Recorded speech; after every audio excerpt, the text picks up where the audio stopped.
Hello, everyone. Welcome to DSA's Mass Call on Tax Day. My name is Ashik Sadiq. I'm co-chair of Democratic Socialists of America. And Tax Day is not, it's not quite a holiday. You don't hear many people say Happy Tax Day. And on this particular tax day, we're really feeling not great about the state of the United States. If you're joining this call, you probably already feel a certain type of way about how our tax dollars are spent. And on this particular tax day in the year 2026, we in DSA are really feeling what Martin Luther King Jr. said almost 60 years ago, which is that a nation that continues year after year to spend more money on military defense than on programs of social uplift is approaching spiritual death. And we're feeling this more than ever because Donald Trump is president, and just a few weeks ago, he laid out that vision more bluntly than ever, saying that it's not possible for the United States to pay for things like Medicaid, Medicare, and daycare because we're fighting wars. The top priority of the government is just funding the military. And in this year, in 2026, our taxes are funding a $1 trillion military budget, which is waging imperialist violence on people all over the world. It's paying for billions of dollars in ICE thuggery against people within our own borders. And meanwhile, the already rich are getting trillions in tax breaks to enable their corporate plunder. And what do the rest of us get? Our public goods and social services are being sold off for parts. But in DSA, we are growing all over the country. We have over 100,000 members all over the country, and we know that it doesn't have to be this way.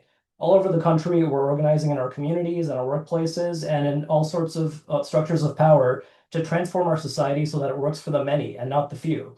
And that's what this call is all about. We'll be talking to folks who've been doing research, who've been organizing in their communities all over the country, showing how another world really is possible. We're showing that it's possible to deliver for the working class, and against all these things we hear in the media from the political establishment, that it's not possible to pay for nice things. We know that's not true.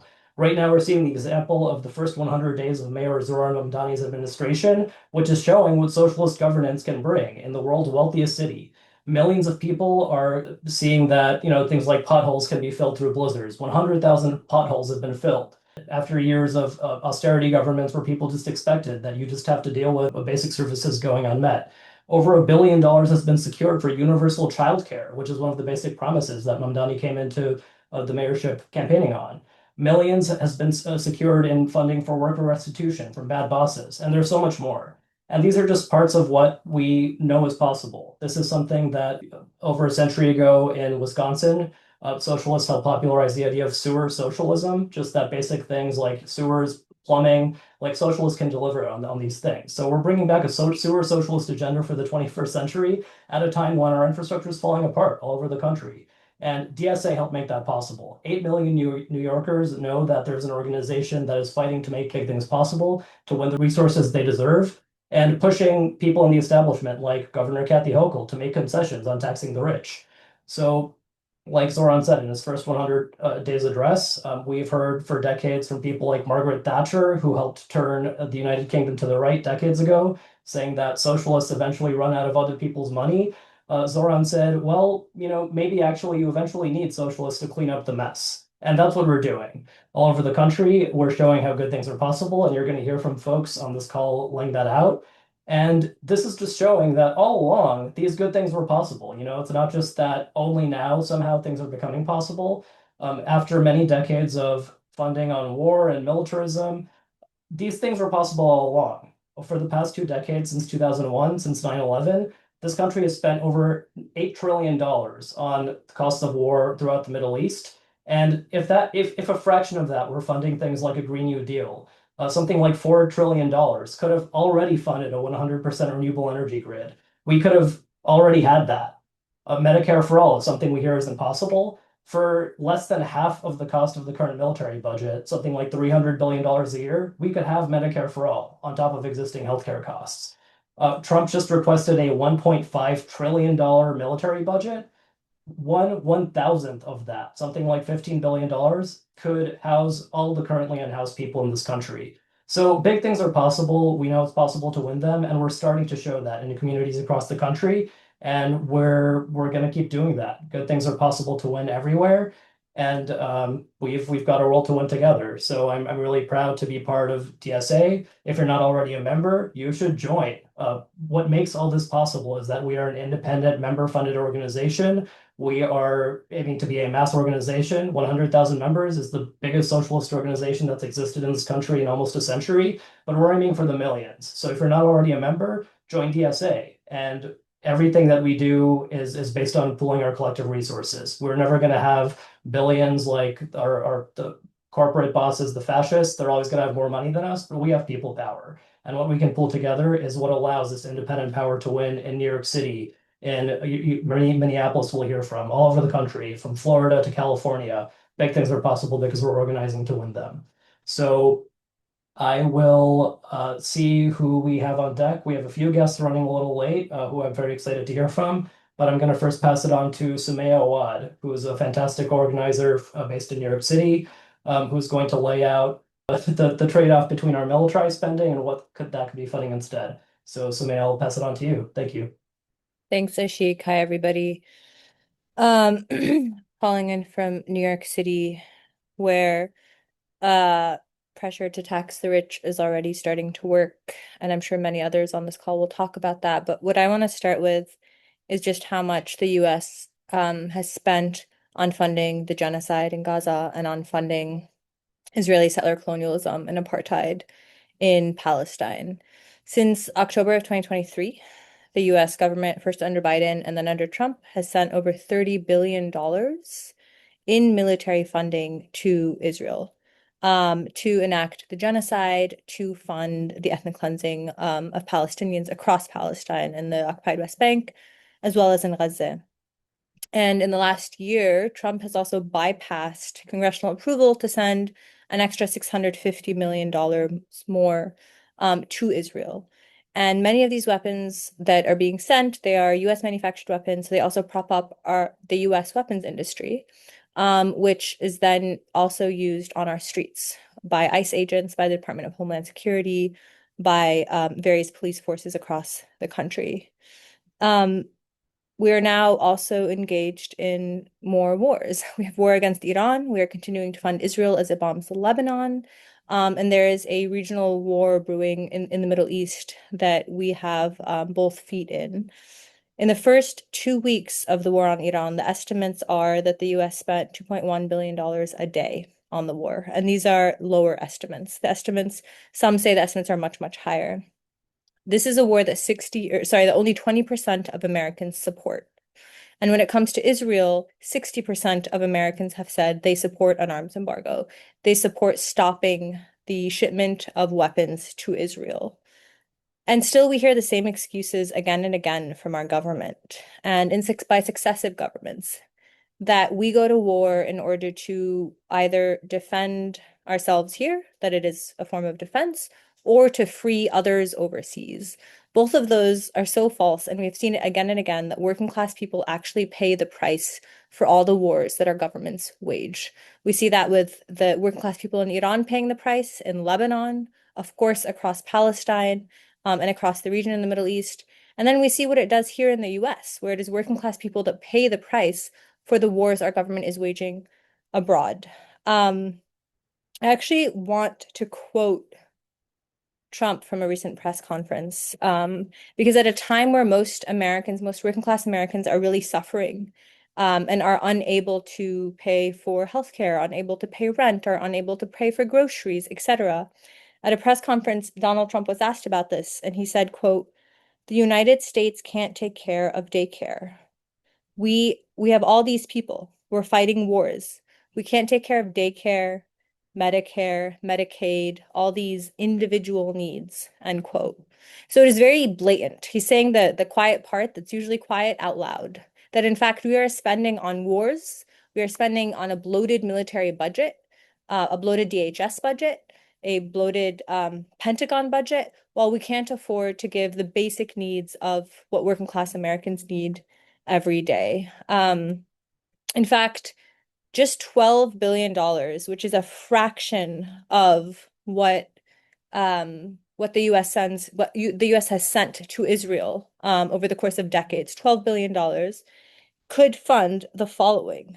It could fund nearly $2 million of family groceries for 1 year. It could fund over 300,000 plus students, just fully fund their student debt, get rid of their student debt.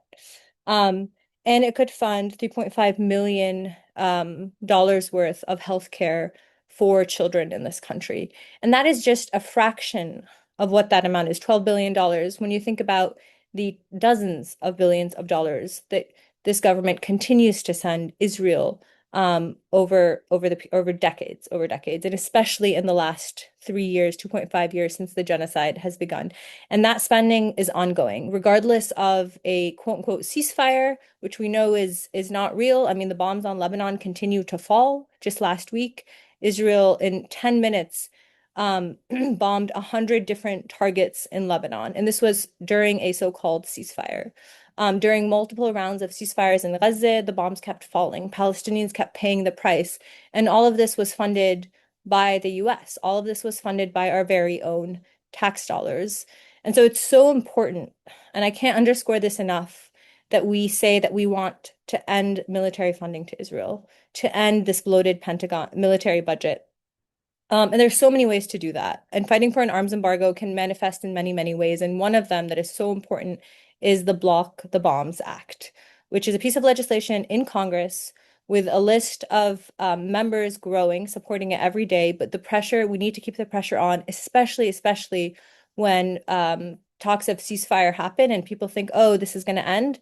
That is especially when we need to keep the pressure on, because we know that these are false negotiations. We know that the reality on the ground is that people keep dying. We know that the military funding is going to continue, and that the genocide will continue until we're able to say both end US funding, military funding to Israel, and US military funding to all these wars abroad, which, by the way, come back home on our streets. And we're seeing that with ICE agents just roaming our streets. But it's also important to highlight that it's not just the military funding that we need to end, but it's also the diplomatic immunity and cover that the US provides Israel every single year. And I'll stop there. Thank you. Thank you so much, Sumaya. And we're dropping links in the chat as we go along. Please help us make calls if you aren't already to help block the bombs. This is a very simple thing that is gaining public support. It's something we can't overstate, like how much there's been a sea change in American support for Palestine and against war in general. More Americans than ever, at least in my lifetime, are against the war in Iran right now. The way that the Trump administration is escalating is extremely unpopular, but people have a hard time believing that things that they can do will actually impact that. So the more we take action in all ways, show up to marches and rallies happening near you, and help make calls. This is a simple thing, just taking a few minutes out of your day. We just did a phone bank yesterday where folks showed up and had great conversations with folks asking them to make calls to people in their districts. And this is something we'll keep doing over the next few weeks. So thank you so much, Samir, for laying that out. And again, just like none of this is inevitable, it's not necessary, and we can show what the alternatives are. We can have good things here, and people abroad deserve good things, and we can organize to change how this all works. So let's see if Robin Wonsley is available from Minneapolis, who is a council member who's doing amazing stuff on the ground in a city that's been under siege from ICE. You just heard what the US military is doing abroad. That's awful. ICE is a domestic militarized force that is now being funded with tens of billions more dollars to oppress communities and not just tear immigrant communities apart, but to have whole cities under siege. And Minneapolis has faced that down, and Robin has been at the forefront of using her role in office to show what the alternative is. So I'll hand it over to you. Thank you so much, Robin, for joining us. Thank you all so much for having me. Happy tax day, or what I like to always say is every day is a good day to tax the rich. As you all already highlighted, Minneapolis is coming out of a 3-month occupation by our federal government, where they deployed over 3,000 federal ICE agents and Border Patrol agents to our city to kidnap our neighbors, to separate our immigrant communities, and essentially also to try to strike fear into the hearts of working class people here, to bend a knee to fascist rule at the federal level. And I am so proud to say that even in spite of us losing such amazing warriors. That was Renee Good, Alex Pretty, also another resident who was shot by federal ICE agents, that our residents continue to lead with love, with deep compassion for one another, and with a strong resolve and discipline to protect one another. And that led to some revolutionary outcomes where not only have we seen one of the largest strike actions or general strike actions in recent history be the fruits of that shared labor, and we already have another one planned for May 1st. We also saw major fractures and fissures be essentially initiated amongst the Trump regime as they've had to swap out their figureheads and their inability to justify their campaign of terror and to their own base of the Proud Boys, and to justify why are we spending not only billions of dollars to attack our neighbors in countries abroad and destabilize their communities all across the Middle East, but to also spend billions of dollars to terrorize and attack our neighbors here on our own soil. It's created major fractures within the Trump administration that as socialists, we have such the right opportunity to make use of and present what we're talking about now, an alternative plan, alternative proposals and demands around where our resources, where our money should be going. And in the case of Minneapolis, while we have moved through and overcome the militant phase of Trump's attacks and his occupation of the city, where he is now leaning into, which is what we've done to other countries like Cuba, and also with Iran now, they're essentially leading economic blockade, where they're stripping funding from our public goods, and essentially trying to force concession through economic paralysis. They want Minneapolis to essentially financially collapse as a result of this attack.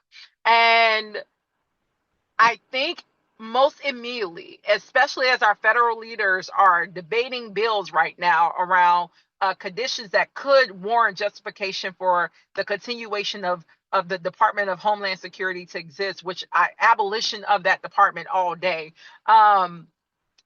It's hard to believe that we would be okay sending billions of dollars to ICE to continue doing what they did here in Minneapolis, to cities all across the country, when we could be funneling that into the areas that we do know stabilize the lives of our residents, that stabilize those public goods. Right now, Minneapolis is, and our county is experiencing the potential threat of losing a public hospital as a result of Trump's cutting millions of dollars of funding to that particular healthcare center, and then allowing those patients to be swallowed up by our for-profit medical industry and healthcare institutions that we do already know do not provide the quality of care for how much we have to go in debt paying them that we deserve. We are at risk of losing a major healthcare institution, publicly owned healthcare institution, as a result of Trump's actions. And we have a moment right now with our state leaders, with our local leaders, to say, are we going to allow this to happen? Are we going to allow a massive piece of public infrastructure that working class people rely on every single day? Through the occupation, people were being traumatized and hurt. And this is one of the most reverent trauma centered in our region. Are we going to lose that major asset? And many of us are organizing to say no. I just this past week mobilized efforts to get some clear, concrete proposals on how we can tax the rich. But all of that still requires us to reappropriate our tax dollars towards where they matter most and away from the things that harm and hurt our communities, like ICE agents or like policing, which in Minneapolis is crazy to think. But after experiencing an occupation, we had our current mayor, who just was named as Times Magazine most top influential 100 individuals in the country, move forward a cop city proposal to give the police, who did nothing to protect our neighbors from ICE for 3 months, to give them a cop spa and $40 million plus to do whatever they want with that spa. It's wild to think that we're in that space, and I'm glad because of the ongoing resistance and organizing efforts of our residents on the ground, we were able to temporarily block that. And I feel the utmost confident resolve that we will save our hospital and that we will continue building on this demand that not only should we be investing in single payer healthcare and preserving and expanding our public goods like hospitals, but our public schools are facing a $50 million deficit also as a result of Trump's actions and attacks.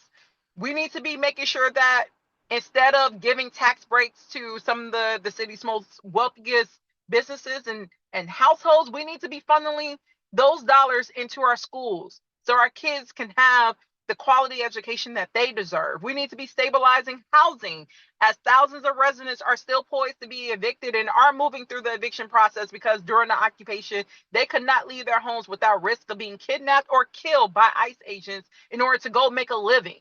And now because they don't have those means, they're at risk of being put on the street and then police by the very law enforcement who did nothing to protect them during the occupation. So we have so many public goods that needs to be funded right now, and we should not be using this moment and this space to say let's funnel those dollars into institutions that create separation, that create and normalize harm, that bring about terror, that allows kidnappings to be normalized in the year of 2026. We should not be having these ongoing debates, and I am just so proud to be part of a city that is raising that demand very high, and that we have residents who have exhibited nothing but bravery and courage and amount of brilliance that we know if it was regular people who actually ruled society, we would not be in the predicament that we are in now, and we wouldn't have to beg for crumbs to have our public schools, have our hospitals, have housing be invested in. So those are the things that we're mobilizing for. No cop cities, but housing, preserving our hospitals, and giving jobs that go above the minimum wage to regular working class people. Let's not fund institutions like ICE that do nothing for our society and do nothing for our neighbors along our borders and abroad, but create separation, destabilization, and turmoil for decades to come. Let's not continue to funnel money and resources to what we already know does not work. And New York is a case example. When you do make those modest, even modest investments into the well-being of the public, we are able to do just, I can't even say it's unimaginable. It's the most bare minimum and basic things. We can eliminate child hunger. We can cut poverty down. We can make sure people have dignified housing. We can make sure people have access to grocery stores and not have to worry about their produce being rotted. Like literally the bare minimum nicest of things. We can give that to regular working class people in one of the most wealthiest countries in the world. So those are my North Stars, and I'm so glad to be in the space with fellow socialists who are also doing the work to sign up for phone banks, to organize their neighborhoods and their networks, to also put the pressure on the federal administration to know that you do not have the backing of the people when it comes to funneling and supporting institutions like ICE, and that we need to abolish it and redirect those resources back into where they matter most, and that's into the well-being of the people. So with that, y'all, thank you so much for having me. Let's continue growing and strengthening our socialist movement. This is the future. We are the future. We are the generation of leaders and revolutionary figures that we all have prayed and dreamed about, and I am so glad to be in the struggle with every single one of you. Thank you so much, Robin. So that is the socialist difference. That is who we are trying to elect to offices all over the country, like people who will be fighting on the ground, standing with us on the streets, using their platforms, using their offices to push the boundaries of what's possible. Robin is the city council minority leader in Minneapolis and the leader of Minneapolis's Democratic Socialist Caucus, which is a block of people who are fighting for all of that, what she just said, and so much more. And this is the point of our electoral project. This is the DSA difference. This is the difference that happens when socialists get into office. And that's what we're organizing for all over the country, for people who will stand with us in our workplaces, on the streets, and fight for the better world that's possible. So thank you so much, Robin. And you can see she means business calling in from a car on the go. So thank you so much for making time to join us on this national call. And next we'll go to Laura. Laura Steichen is Global Systems and Policy Manager at the Climate and Community Institute, which is doing excellent work laying out what we need to deal with the climate crisis all over the country and the kinds of policies that will not just tackle the climate crisis, but improve the lives of working people all over the country. So I'll hand it over to Laura. Thank you so much for joining us. Thanks, Ashik, and thanks to Sumaya and Robin for kicking off this discussion with those extremely powerful and energizing remarks. It's really good to be here with everyone that's joining the call and to be a part of this discussion. My name is Laura Steichen. I'm with the Climate and Community Institute, as Ashik said, and we are a climate and economy think tank working at the intersection of climate, economy, and everyday life. And to really sort of build off of that intersection and the remarks that we've heard tonight so far, I want to really start in my remarks by reinforcing something that I think all of us here probably already understand, which is that we are facing both a cost of living crisis and a climate crisis at the same time. And even as costs continue to rise, as disasters worsen, as more and more people struggle to maintain a decent standard of living in this country, policymakers have consistently failed to respond in ways anywhere close to meeting the scale of what people are dealing with. And we're seeing the opposite, right? Deepening austerity, expanding militarization, the prioritization of tax breaks and corporate power over meeting public need. And we know that the climate crisis is already a core driver of the cost of living crisis and the broader economic instability that we're experiencing. We can recognize this across every part of the economy, right? So extreme heat and shifting growing season droughts have driven up already volatile food prices. Natural disasters are driving a crisis in the insurance market. Heat waves, erratic weather are straining the grid. So really across the board, we can see that climate impacts are directly shaping the cost of living. And what's been on offer instead to address these crises is far from relief, as others have already articulated, but expanded repression. We see more and more ICE terror in our communities, continued reckless war, violence, and genocide abroad. Meanwhile, the gutting of programs like Medicaid and SNAP to pay for tax cuts for benefits, programs that were, already dangling by a thread. So meanwhile, we continue to see massive spending locked into militarization, and systems that can really only be described in the words of the great Ruth Wilson Gilmore as organized abandonment and organized violence. As Ashik said at the top, we have an almost inconceivable proposal to spend $1.5 trillion every year on war while continuing to underinvest in the systems that people actually rely on to live stable, dignified lives. And a working class climate agenda really starts from the premise that climate policies that materially improve the lives of working people are the answer.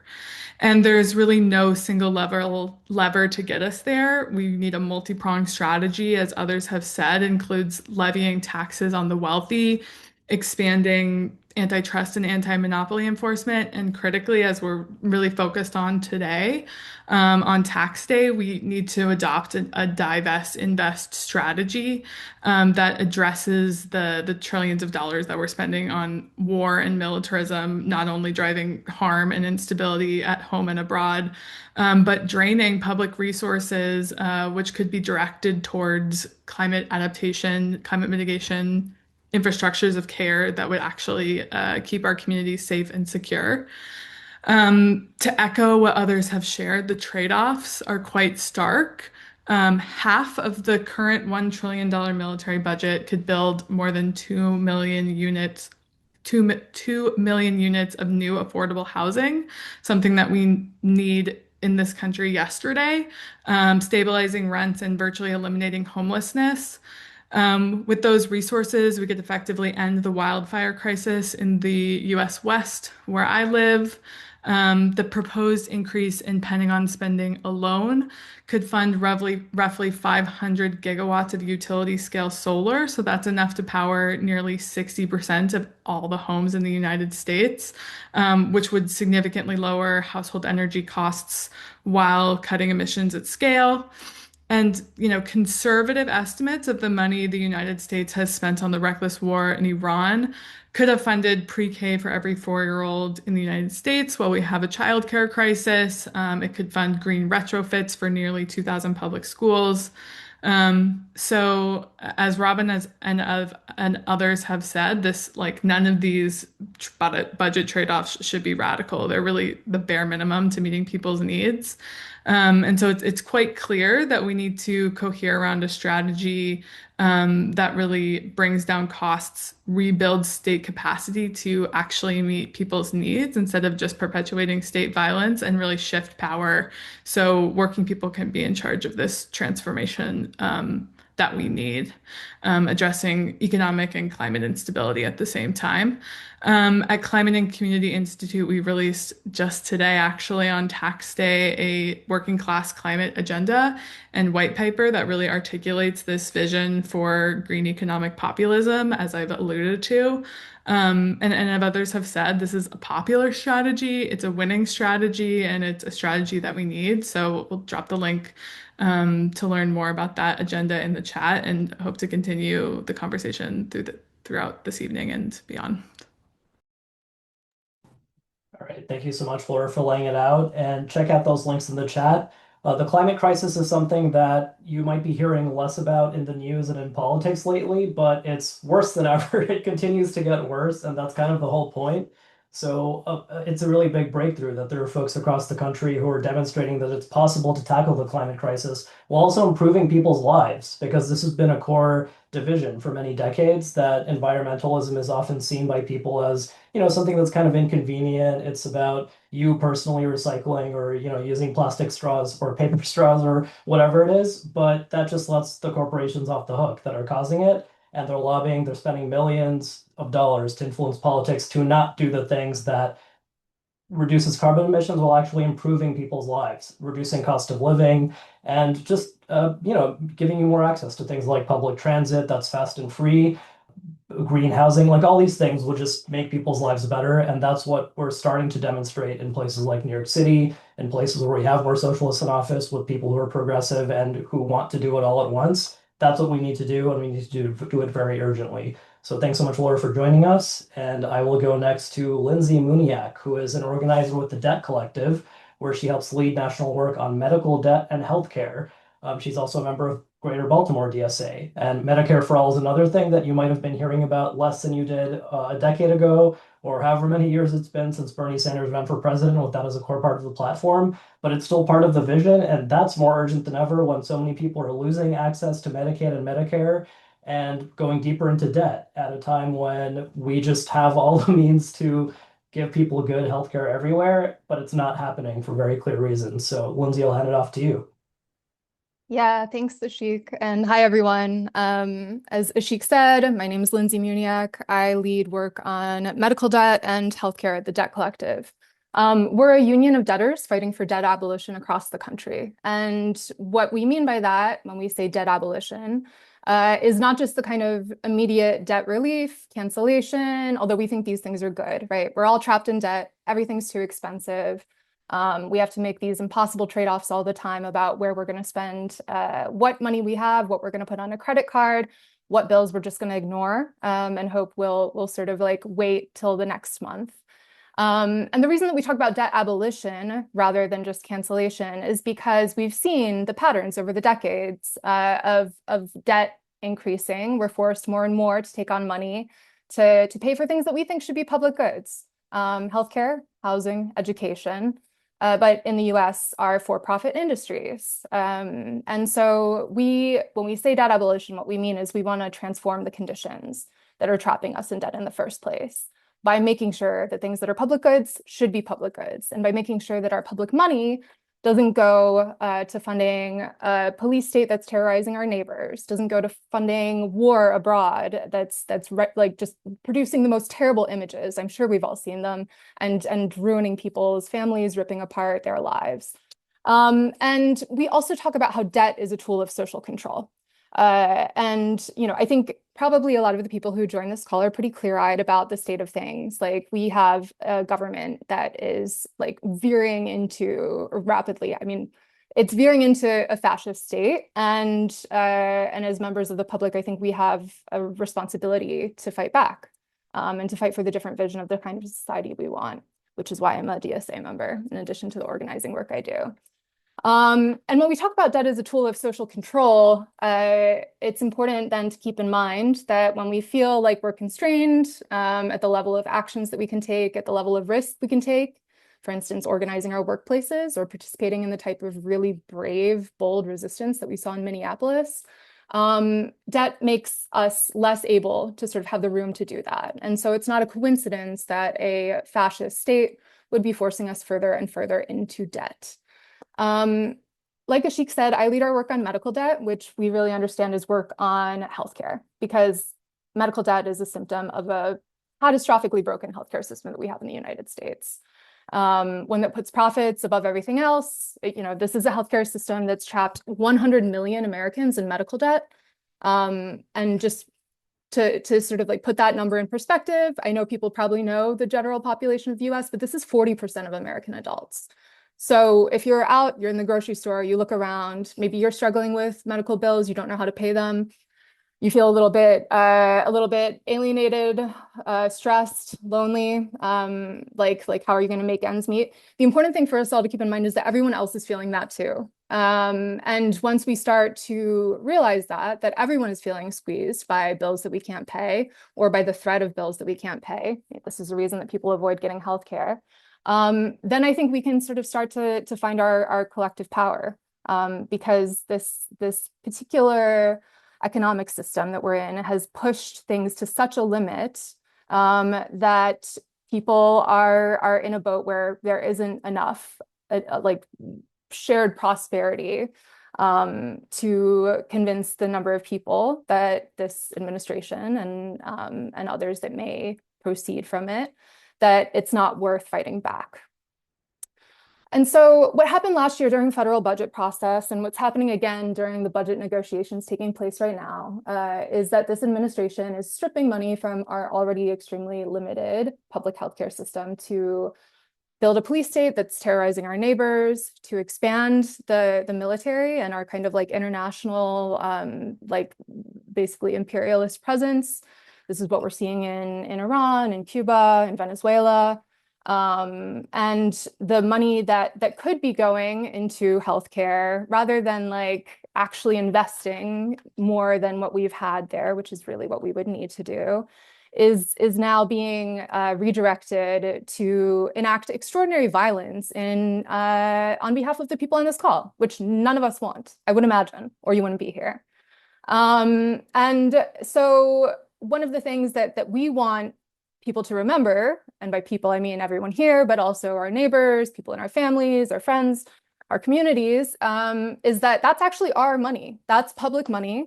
It's easy to sort of think about the government as sort of something that exists over here, because it is so just like truly horrifying at this point, what it's doing and what's being done in our names. But that money is ours. And that money is, maybe if folks on this call are lucky, you got a small refund when you filed your taxes, but it's money that's being taken out of our paychecks, every 2 weeks, or money that we're paying at the end of the year in taxes, that's being used to ends that I think none of us support while people suffer, both here and abroad. So what is to be done? I think it can feel really overwhelming when you think about the scale of what we're talking about here, like genocide, occupation of our cities, closing hospitals, climate crisis, Medicaid being like collapsed from the angle of the government. But I think that if we think about this as a struggle over public goods, and over like what we believe public goods are and how we should support them, and where we think like a good society, the type of society that we want to live in, invests if we want to live in a place that treats our neighbors and us with dignity. It becomes a little bit clearer. And I think it becomes even more clear if we think about the power that regular people have when we act together. Which I think, what we saw in Minneapolis and St. Paul is such an extraordinary example of this.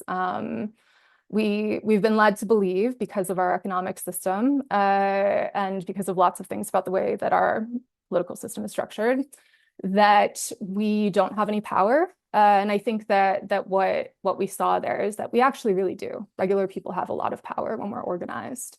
And so what we're doing at Debt Collective, we want Medicare for all and then some. We think that we should have a fully public healthcare system that's free at the point of service, or I should say free of charge, that the public is funding, especially in the wealthiest country on earth. But we also know that we're not very close to passing a Medicare for all bill right now federally. That's just the read of the land. So what we're doing is actually building a national campaign to respond to an element of this like catastrophic federal budget action of the last year, which is the Medicaid cuts that others on this call have already mentioned. And what the Trump administration has done has been to, in addition to cutting a bunch of other social services and programs, implement a new system of work requirements for people who receive Medicaid. That basically these work requirements exist as justification to kick people off Medicaid. We know that when people are filing for, we know that when people are forced to fill out forms and to sort of like affirm their eligibility to say, yes, I work enough to receive Medicaid, which itself, of course, is really drawing on this idea that none of us actually work enough, that we should all be working all the time, and certainly not have any time to ourselves. But we know that when people are forced to fill out these types of forms, they fall off. You forget to fill out a line. You don't know what type of paperwork they're asking for. This is like, it's a process that's designed to kick people off their healthcare in a way that makes them blame themselves for having like failed to fill out the form properly, for having failed to file it by the deadline, which is now going to be every 6 months. It's an extremely cruel approach, and it's one that a lot of people will wind up blaming themselves for, unless we do stuff like what we're going to be doing, including with DSA chapters across the country, which is organizing what we're calling Health Watch events on the ground in communities across the country. We're starting in Nebraska, where the Medicaid work requirements are taking effect first, actually on May 1st. Most of them don't take effect until January 1st in other states. But we're going to be working with, in this case, it's 2 DSA chapters. In many cases, I think that we're open to working with any type of community formation, formal or informal, on the ground, to have these events where we're talking with people about what's happening with the Medicaid cuts and the work verification requirements, why it's happening, how they can ensure that they're not going to get kicked off their Medicaid, and then how they can plug into these campaigns to actually fight back, which involve both targeting state Medicaid offices and also sort of building into these tax the rich campaigns that everyone has been talking about on this call for good reason, because really that's where we're going to have to focus, is like corporate taxing billionaires, and ensuring that like all of this money that basically we're leaving on the table while our money gets sent to do horrible things is actually going toward goods and services that we need. And I think, yes, okay, great. There is a Debt Collective link in the chat here. If you want to get plugged in, if you're interested in hosting one of these Health Watch events, fill out that form where it says debtcollective.org/form/subscribe, and check healthcare or anything that you want as an interest. And we'll reach out to you in the coming weeks. All right, thank you so much, Lindsay, for laying that out. Healthcare for everyone seems like it's so far out of reach in the United States, but so many other countries have it, as we need to keep pointing out, Canada, Sweden, like so many European countries, so many countries all over the world make it a priority. Cuba, with very limited resources under embargo from the United States, prioritizes having basic healthcare for everybody. So this is not something that's possible, and these are steps that we can start taking to organize in ways that address people's very urgent needs right now, but we have a long way to go, but that's the vision we have to organize for, where everyone's basic needs are taken care of, and it's possible. So thanks so much, Lindsay. And next, we're going to go to Oliver Larkin, who is a Democratic Socialist activist, union organizer, and lifelong advocate for South Florida, which needs a lot of political change. All of this country does, but Florida especially has been having a rough time for a while. And that's something we are setting out to change. So, Oliver, I'll hand it over to you. Yeah, thank you so much, Ashik. And I'm very pleased to be following Lindsay and the Debt Collective to talk about college. And for myself, I am a union organizer, organize my workplace with the News Guild Communication Workers of America. I'm a Democratic Socialist and a member of the Broward County Democratic Socialists of America here in sunny South Florida. And when we consider the reorientation of the United States economy into what is fully becoming a war economy, controlled and owned by the military industrial complex, how we see that manifest on our college campuses and the interplay between the Trump administration and the ruling class inserting their own pre-selected stewards over the education system, we see the complete destruction of academic independence. And what does that look like? When we have an economy that predicates the working class with $2 trillion in student loan debt that we burden the working class of this country with as soon as they're leaving college. Many who, even without a college degree, are still burdened by the yoke of student loan debt. We know that debt is a cudgel that is used to control the working class. It is a tool of the ruling class to mandate that we have to work, that we have to provide economic output simply in order to survive, to justify the cost of our college education so that we are not thrown into debt, simply so that we're not thrown into complete destitution for the crime of pursuing an education. So here in South Florida, we really see the merging of the military industrial complex and the ruling class over our academic institutions. In Palm Beach County, in Florida Atlantic University, we have the president of our college university that is literally the former executive vice president of a private prison corporation. We see the 287G agreements that mandate that campus police work to carry out the ICE detention and deportation regime backed by $75 billion from the federal government. These are our taxpayer dollars that, while we are cutting college investment and education, while we are cutting Medicaid, we are investing in the police state, and not only in ICE, but in the private prison contractors that work with ICE, such as Geo Group, headquartered right here in Boca Raton in South Florida, and other private prison corporations like Core Civic that are extracting our taxpayer dollars to carry out immigration, detention, and deportation tactics that terrorize our communities, our neighbors, that endanger everyone in our community. And at the same time, we see a college education getting further and further out of reach for the working class of this country, with an average college debt of over $40,000. And today, as the United States is engaged in an illegal war with Iran that costs $1 to $2 billion a day, the cost of this war in the course of just a few months could cover free college education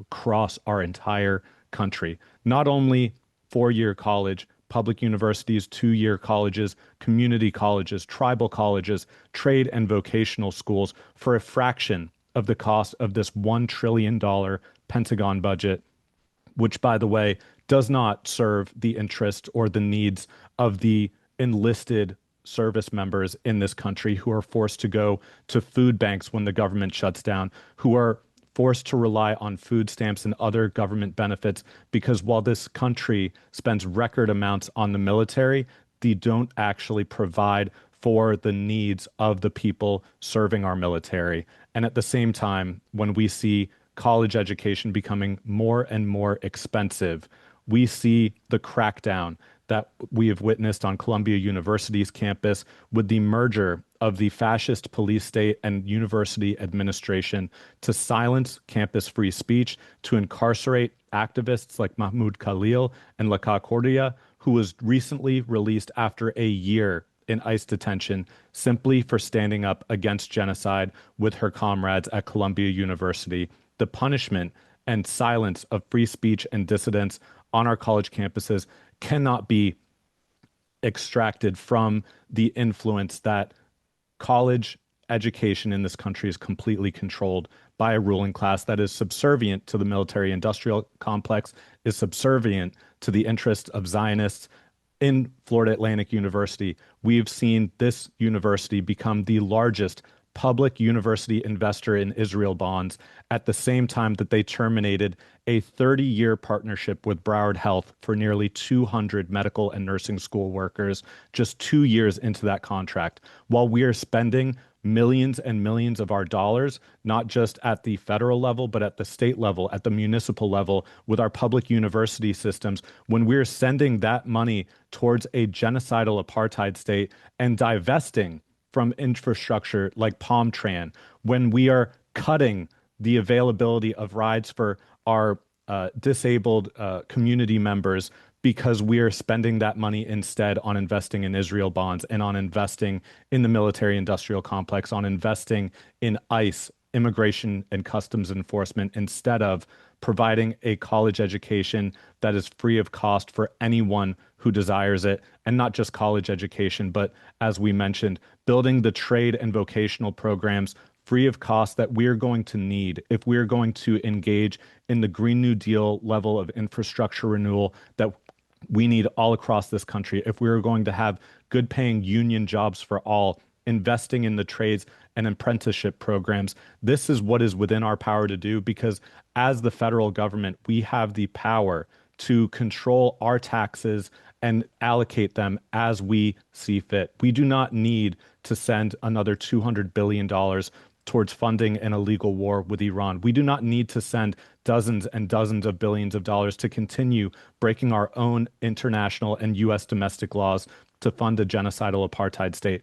It is within our power to control where we send our taxpayer dollars, to make college free for all, to invest in building the working class of this country to thrive, not to suffer under the yoke of debt as soon as we enter the workforce, but instead that college can be open, accessible, academically independent, and provide a pathway for every working class American to enjoy the fruits of our labor without suffering under the yoke of debt peonage. And as we are considering this in South Florida, in Boca Raton, we literally have Republicans running, asking people to move from New York City, to flee Zohran Mamdani's wealth tax, to move down to South Florida. But we know in South Florida that with over half of our residents considering leaving our state due to the cost of living and affordability crisis, that we need a wealth tax all across this country. This is not simply limited to New York City or the quote unquote deep blue parts of the country where we believe we can pass this, because the working class exists everywhere. It exists in South Florida. And we know that the tax struggle is the oldest form of class struggle in this country. And we can have a fair and just tax system for all of us that serves our needs, that includes free college, that includes the benefits and programs that many of the other speakers have so wonderfully articulated on this call. But it's going to take us taking action. And so my call to action for all of you sitting here on this call, there is a group called the Emergency Workplace Organizing Committee, EWOC. Go, if you have any desire and ability to organize your workplace, you can bargain for collectively for benefits, including tuition assistance, for student loan debt stipends. This is within our power as the working class. If we unite on our shared interest, on the shared basis of being workers, we can collectively form unions, bargain for our rights, for our wages, for our benefits, and we can create the working class power that this country needs to countervail the forces of the ruling class, of the military-industrial complex, and the forces of fascism, racism, and xenophobia that are currently controlling so much of this government and our public life. So join EWOC and join DSA. The socialist organization of over 100,000 members strong is growing all across this country. I'm so proud to be a DSA member, and in solidarity with my other comrades here on this call and wherever you are watching. DSA has the power to collectively bend the arc of this country towards the working class, towards justice, and towards economic fairness so that we can all enjoy, from college to retirement, a fair tax system that invests in our needs, not the needs of the ruling class and the billionaires and corporations that are trying to make this country for them, not for us. We know that workers deserve more, and when we unite, we can achieve it. Thank you so much, DSA, for organizing this call and for all of our comrades across the country who are part of this struggle. All right, thank you so much, Oliver. And it really is very stark how the military is basically the biggest jobs program in the United States. There is pork delivered to almost every congressional district in the country for manufacturing to the military industrial complex. And that just mostly goes to the CEOs of all these private contractors. It's providing plenty of jobs to people who are manufacturing weapons, but a lot of it is just going straight to the top. And that's something that in the long run doesn't really benefit communities in a lasting way. And it's not an accident that the military is so actively recruiting kids just in high school, and it seems like a good option for a lot of communities that where a lot of other jobs aren't available. So the promise of getting an education through the GI Bill is something that right now is structured in through our government, but it doesn't have to be that way. We could just have college for all. We could have very strong, high quality education starting very early in life, and then good jobs could be secured making good things. Like why doesn't Florida have a train system that, goes from one end to the other? Just all these things that Oliver's laying out are things that we can help make possible, but it'll take a lot of work. And on that note, the next speaker we have is Lindsay Kashgarian, who is the director of the National Priorities Project at the Institute for Policy Studies, which is where I learned everything that I know about budget trade-offs and just how much goes into militarized things right now through the military, through ICE, through domestic militarization, and everything that could be funding instead. You can check out through this call and afterward. NPP has really excellent tools that just lay out the trade-offs, calculating different budget items and how much that goes localized to where you live. You can add your state, your city, and see how much goes from taxpayer funding to different things and everything that could be funding instead and a bunch of social priorities. So I'll let Lindsay take it from here and lay it all out. Thanks, Ashik. And yes, Ashik is one of the coolest things to ever come out of the National Priorities Project. So happy that he's here tonight and happy to be here tonight. And I'll just say Laura Steichen, who spoke earlier, was also a National Priorities Project alum. So happy to see everybody here tonight. Happy Tax Day, everyone. I'm here because I run the National Priorities Project, and our project is all about demilitarizing the federal budget. And so every year we celebrate Tax Day by putting out a tax receipt to show people where their tax dollars are going, and specifically to show people how many of your tax dollars are going to weapons and war and militarization.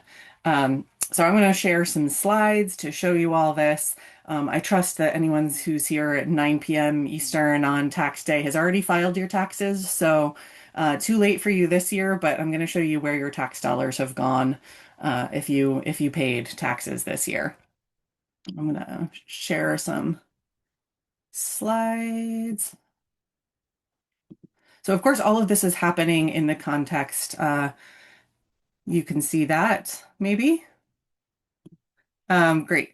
So all of this is happening in the context of a $1 trillion war budget this year, which is for the first time since World War II, is that the war budget was over $1 trillion. And in the context of Trump requesting a $1.5 trillion, more than a 40% increase to the war budget for next year, alongside massive increases for his mass deportation agenda.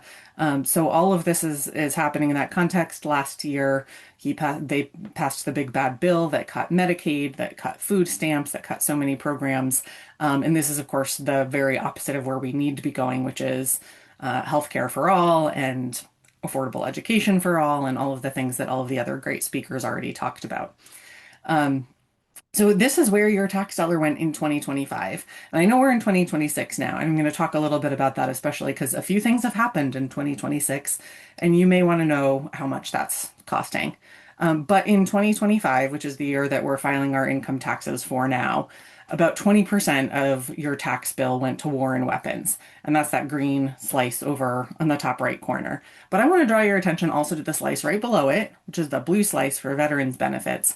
Now, we wouldn't want to cut veterans benefits, but that spending is necessary because we have sent millions of people into wars of choice, because we sent millions of people into the wars, the post 9/11 wars, and because we still have veterans from the Vietnam War. And so there's a huge amount of spending that's necessary because of sending those people into those wars of choice. So that is part of it also. And then that big orange chunk on the top, the interest on debt, a lot of that debt comes from our wars also. So a big chunk of that is also attributable to the huge amount of money that we spend on weapons and wars. So take all of that together, and what do you get? You get that in 2025, if you were the average taxpayer, you paid over $4,000 for weapons and war versus less than $2,500 for Medicaid. And Medicaid is the health insurance program that insures 1 in 5 people in this country. So that's a huge program, a huge thing that we should be relying on. And we're spending far less on it than we're spending for weapons and war. Now, if you paid taxes in 2025, you likely paid $1,870 just for Pentagon contractors. That is accounts for more than half of the Pentagon budget. And in 2020, and in the last year we have data for, which I think is actually 2023, the CEOs of the top 5 Pentagon contractors made an average salary of over $24 million. And that is taxpayer funded. That is coming from our tax dollars and from this amount of money. So needless to say, that's not where the money should be going.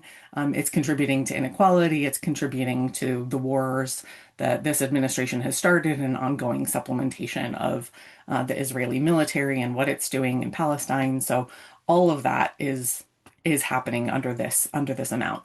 And that is compared to just $124 for school lunch and nutrition programs.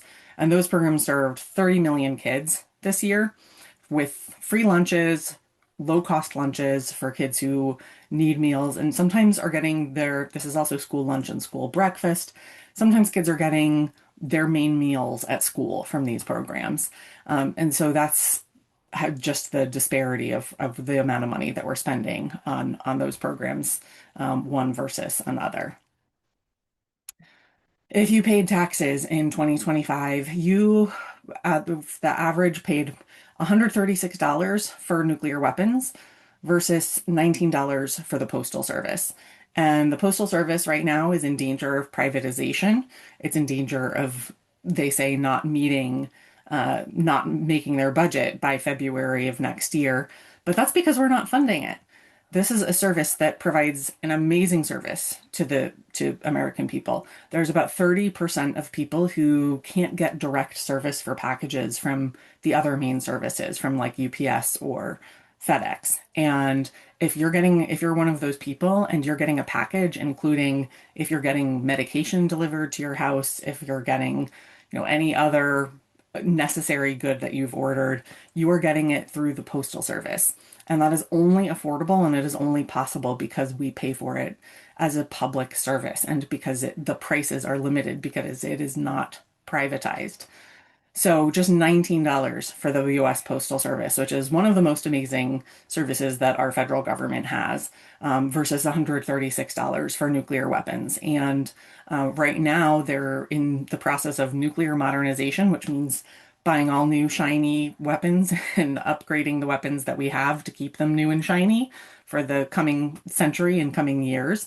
The United States has far more nuclear weapons than it could ever need, and the plan is now to spend about $2 trillion over the coming decades to modernize our nuclear weapons and double down on having nuclear weapons when what much of the world wants and what much of the world has signed on for is a complete nuclear weapons ban.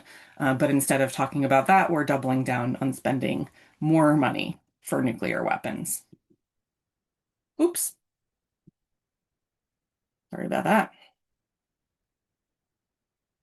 I think I'm getting it back. Here we go. So finally, next, if you paid taxes in 2025, on average, you paid $119 for mass deportations and detentions. This, of course, is something that I know people are very familiar with. There have been, I think this year, there have been already about 15 deaths in ICE detention centers in ICE custody. There were dozens more last year. There are over 6,000 children who have been in ICE detention. So this is just an atrocity. And if you're paying taxes, on average, you paid $119 to support that in 2025, versus just $19 for the Federal Aviation Administration, which is understaffed, needs to hire many more air traffic controllers.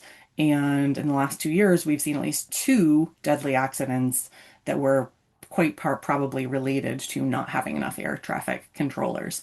So if one of these things was about safety and one of them wasn't, it would be Federal Aviation Administration and hiring more air traffic controllers, not detaining immigrants and holding them and kidnapping them and sending them to other countries.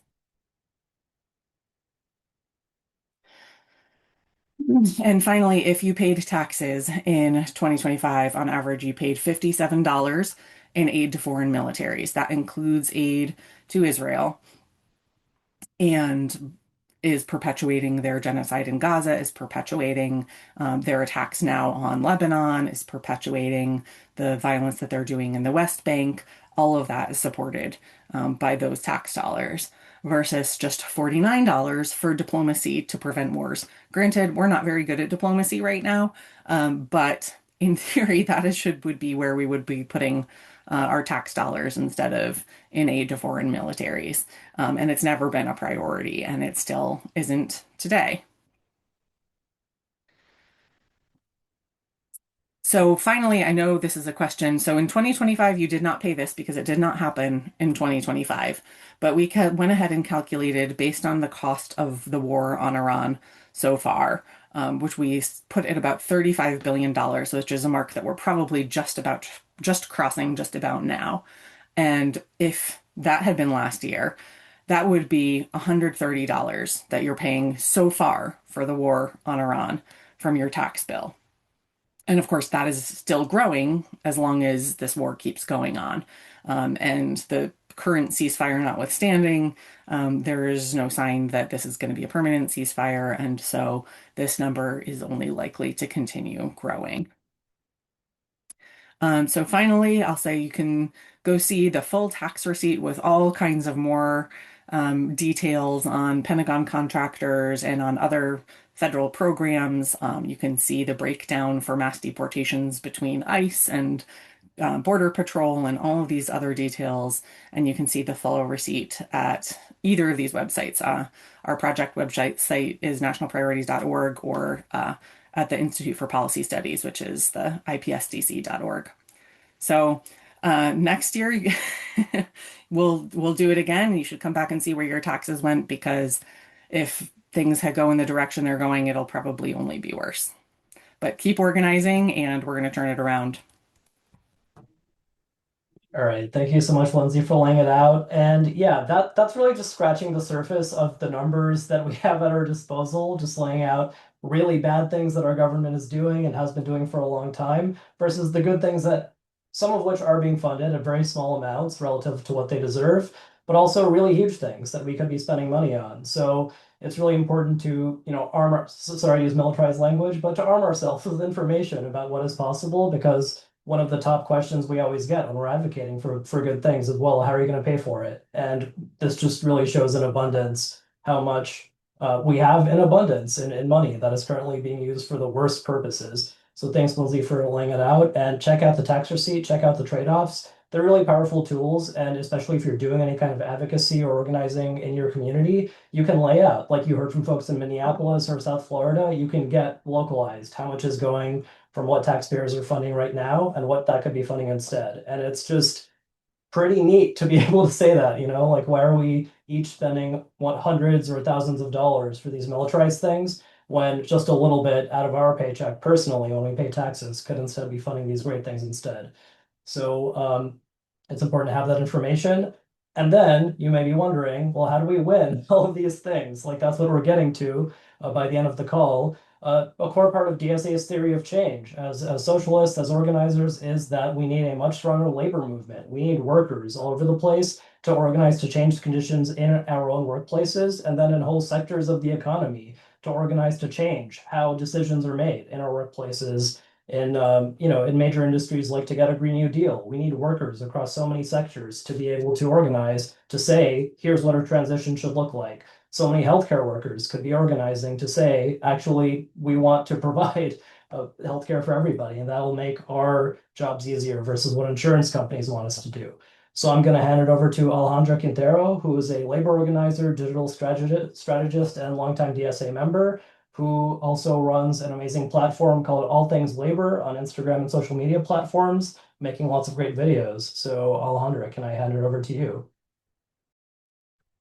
Thank you, Ashik. Hi, everyone. Hi, comrades. I just want to thank the fellow speaker, all the comrades, because everything that they're saying is just so important. And I don't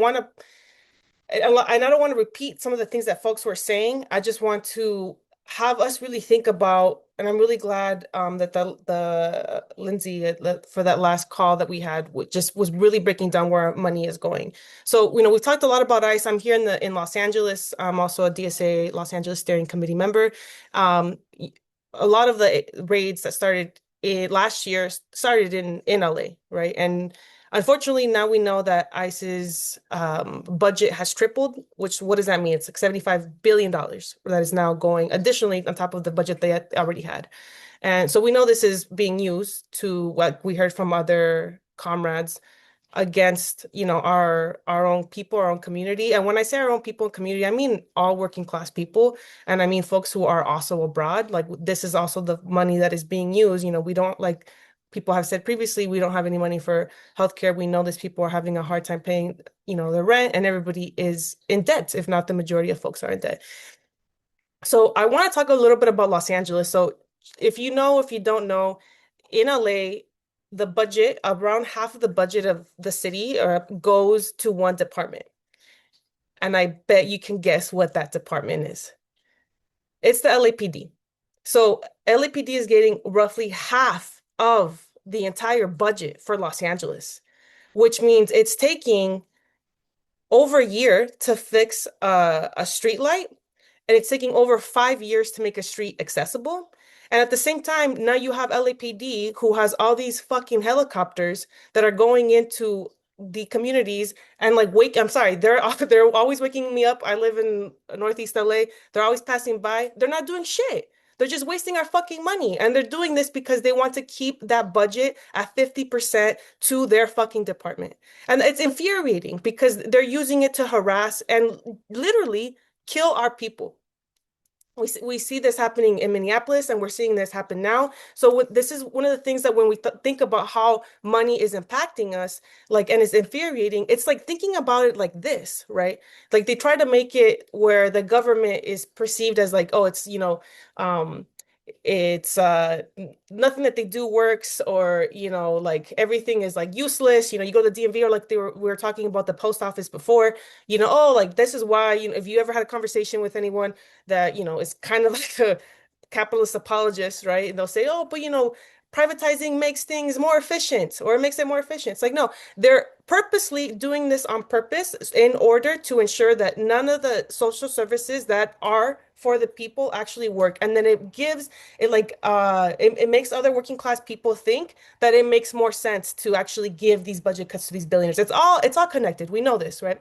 So this is in Los Angeles. This is happening in all our cities. And on a federal level, then you have these budget cuts that have been happening for years, by the way, that are also impacting agencies like the National Labor Relations Board. Okay, so and this is beyond Trump. This is every single year, every administration is not funding this agency the way it should. And when we talk about this, and I just want to read some facts.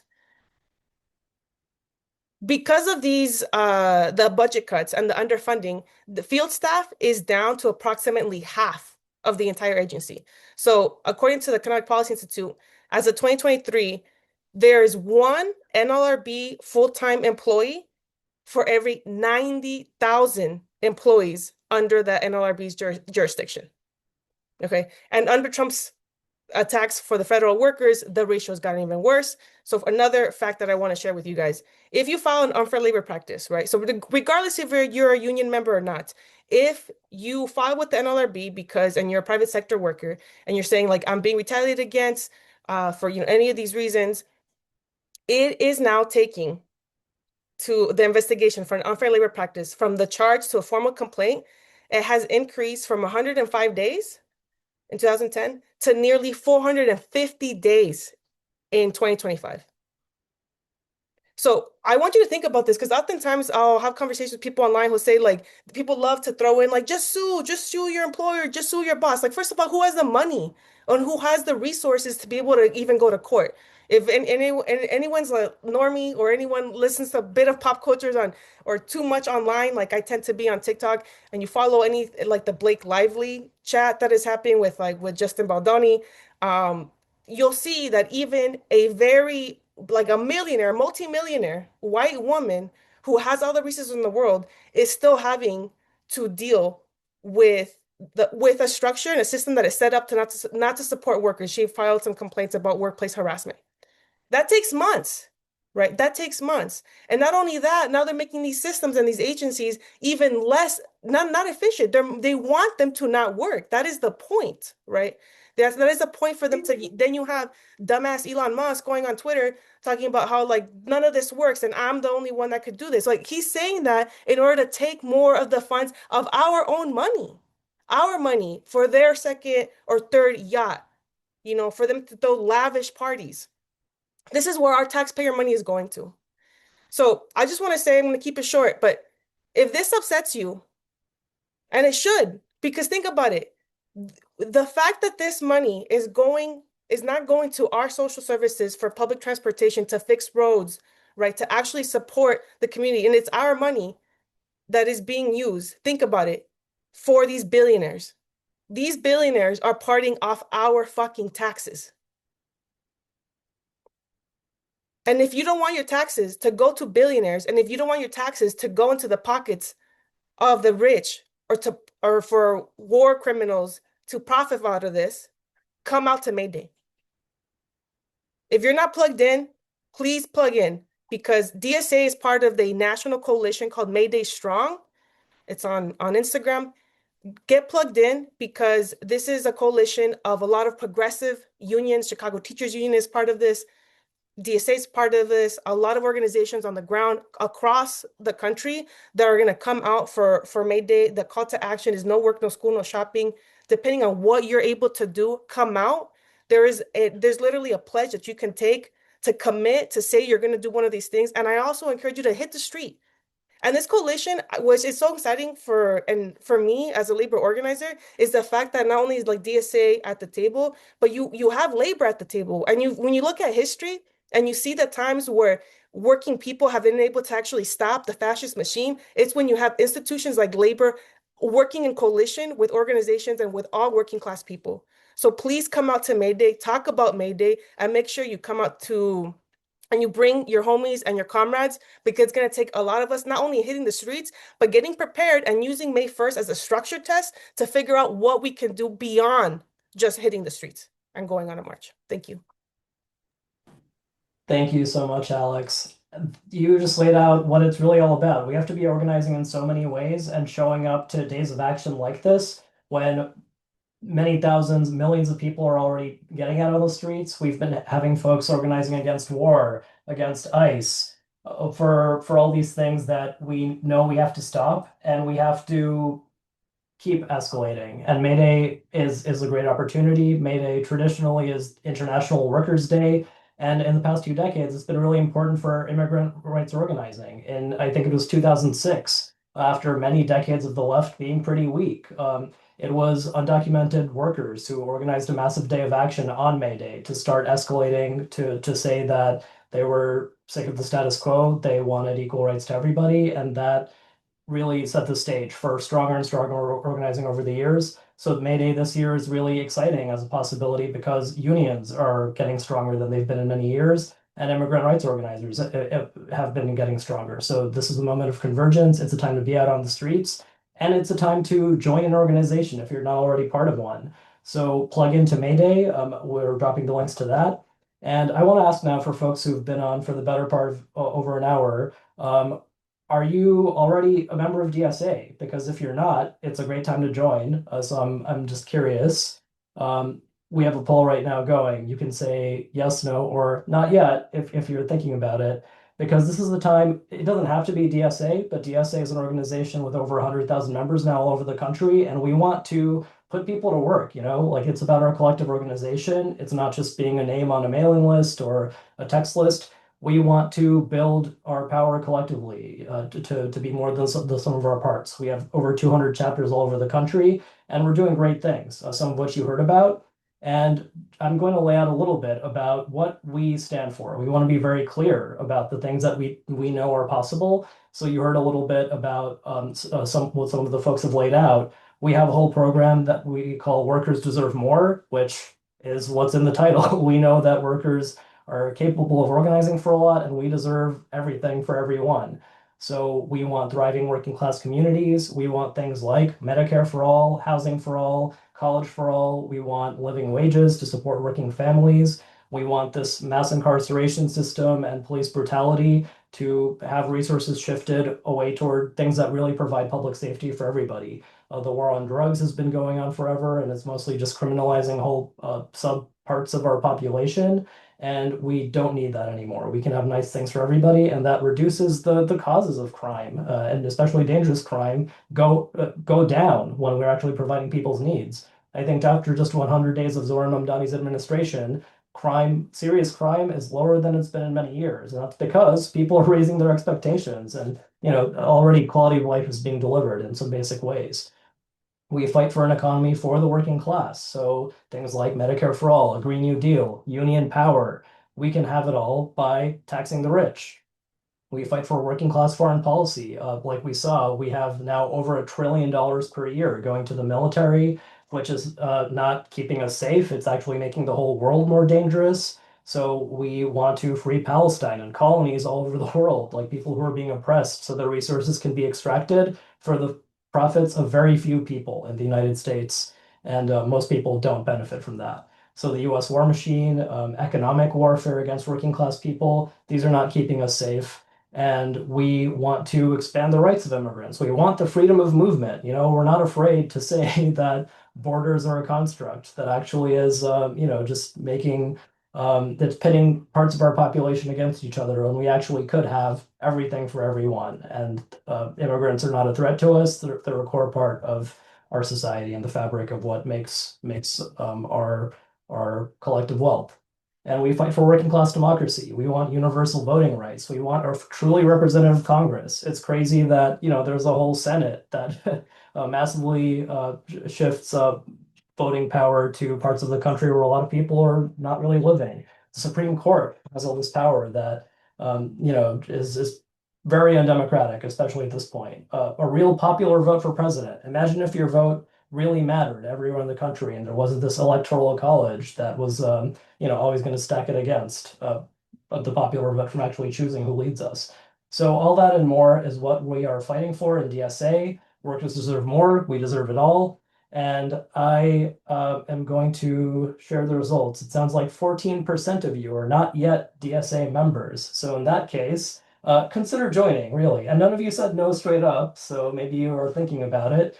And this is an organization that many of us speaking on this call, it's our political home. It's something that gives us hope through action. And that is what makes us believe that the world is possible that we're fighting for, because we're putting it into practice all over the country.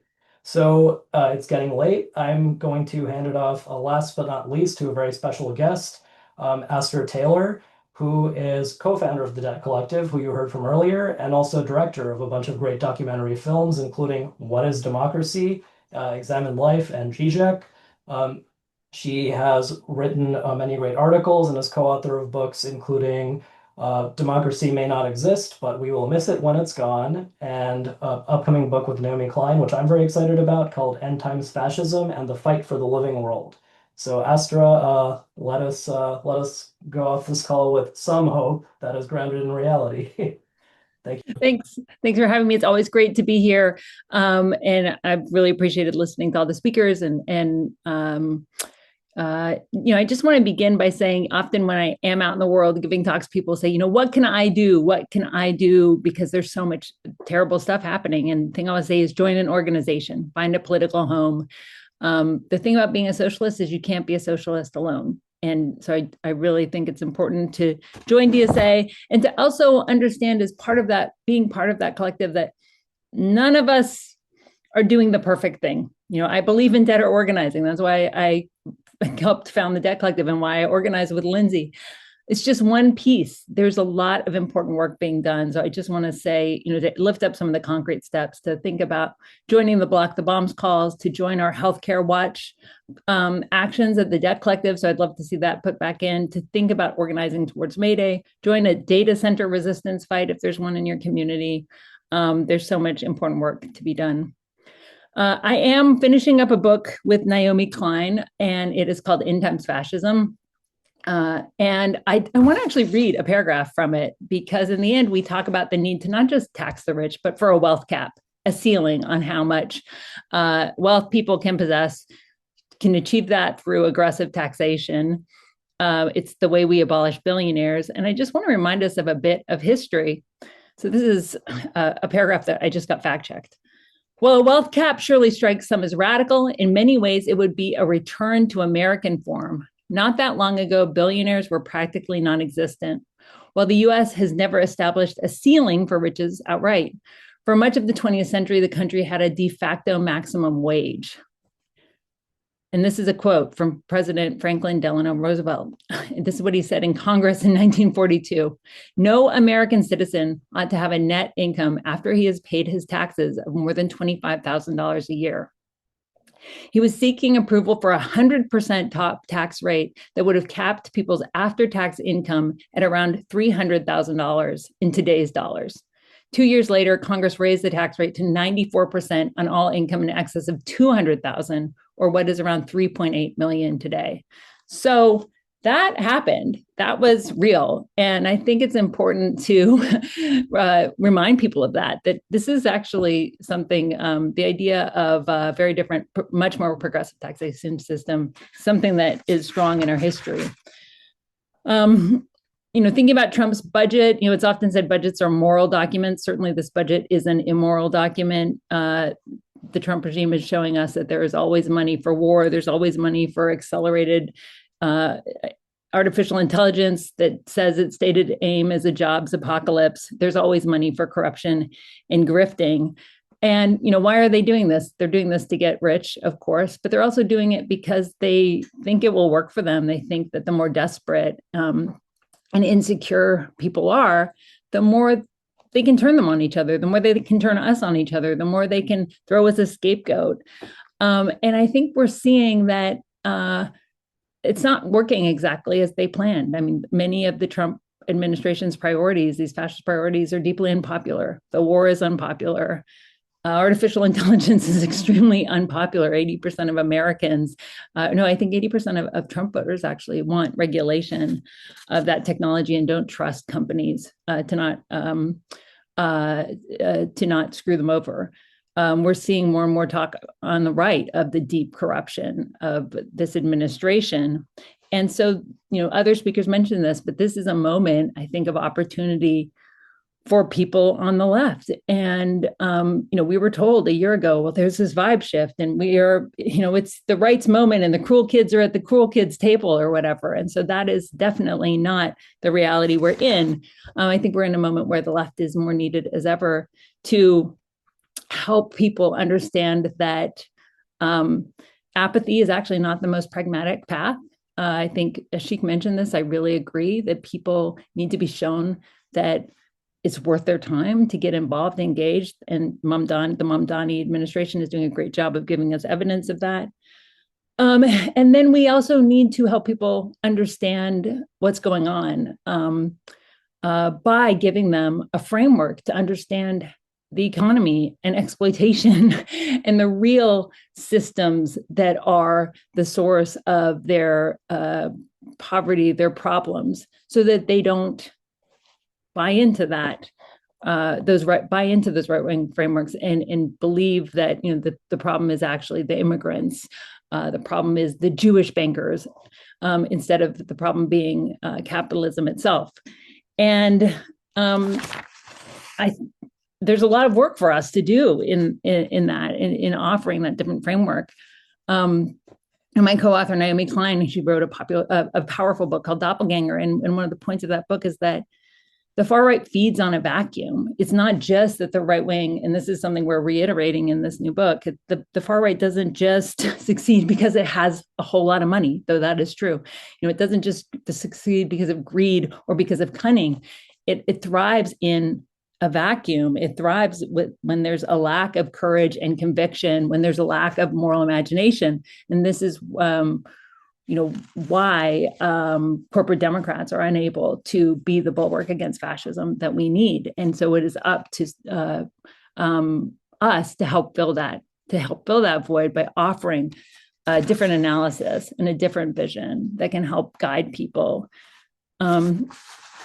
And so just to close, I'll say I think part of that vision is naming the fact that we don't just need to resist the war machine that's been described here by the speakers so powerfully, right? That all of the money that is going for violence, whether that violence is being waged on people abroad or domestically, but we actually need to invest in the things that we need to live. We need to invest in life. We need to invest from war and death, invest in peace and life. And it reminds me of Coretta Scott King, who famously said, we have never taken seriously the challenge of a peacetime economy. And that is part of, I think, what we're trying to do. What would it be? What the Trump administration has shown us is they can create jobs overnight. They can create thousands of violence jobs overnight. I mean, the ICE jobs are essentially a public jobs programs for fascists. So why can't we create, jobs programs for life overnight? Why can't all that money go to something like the teachers, the firefighters, the people doing disaster prevention and relief, all the things that we need to have flourishing lives? And so, that's why I'm proud to be organizing with all of you. Again, join a group, join Debt Collective, join DSA, join your local groups. And I really think that there's so much potential in this moment for us to harness, but we can only do it together. So thanks. All right. Thank you so much, Asta, for closing us out. And thank all of you for being on. There's a lot that is really terrible in our society and our world today.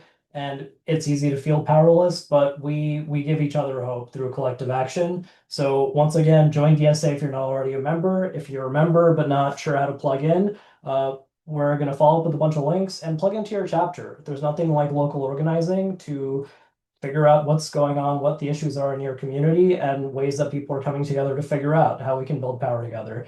So solidarity, Tax Day 2026 is, not the giving us a lot of reasons to be hopeful with the ways our tax dollars are being spent, but we are organizing for the alternative, and we know that together we can win the world we all deserve. So thank you, everyone, and we will follow up shortly. Stay tuned for follow-ups, and we'll be posting this recording afterward and emailing out follow-up links if you missed the chat. So thanks, everyone.